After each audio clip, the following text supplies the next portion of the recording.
Certified most accurate forecast. Lisa, right now we're tracking some storms. Yes, so we have all of these showers and thunderstorms, Siobhan, kind of hugging our viewing area, just kind of encompassing most of us. But we are seeing some heavy downpours, some thunderstorms impacting those across parts of the foothills, up in the mountains. I'm going to get there, but I do want to zoom in for parts of Stanley County. So just seeing this sliver right here, severe thunderstorm warning. So watching these thunderstorms just north of Albemarle, and you can see this little band, right, that's developing. It's an outflow wind. So if you happen to go outside in the area, Concord, within the next 10 minutes or so, you're going to feel those wind speeds kicking up.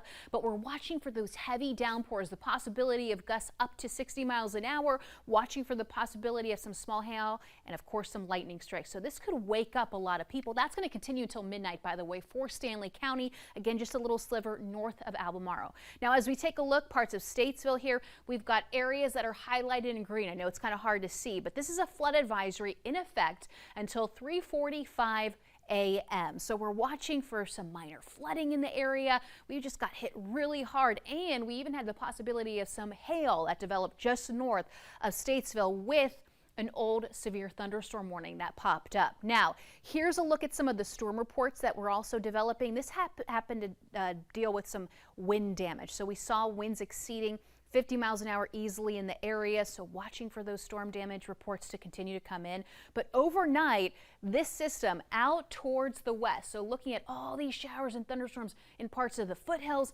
up in the mountains, this is going to track eastward, so this should impact those along I-77. And I'm talking about the line out towards the west, not what we're already seeing across parts of Statesville here around 1 a.m. So after midnight, this could also impact those across parts of Mecklenburg County. Like I said, lightning strikes will wake a lot of us up if you're a light sleeper.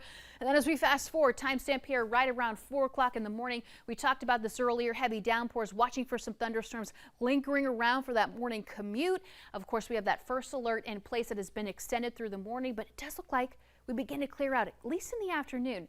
Then we could see some of these isolated to strong, maybe even severe thunderstorms that are going to be popping up in the afternoon. This is going to be very isolated. One little location while the rest of us remain fairly quiet, but I want you to keep this in mind because this possibility could continue for the next several days. So just be mindful of that. For tomorrow, temperatures are going to rise in the upper 80s, watching for that isolated to strong severe thunderstorm that could potentially pop up. Marginal risk of that taking place, 1 out of 5 when it comes to the level.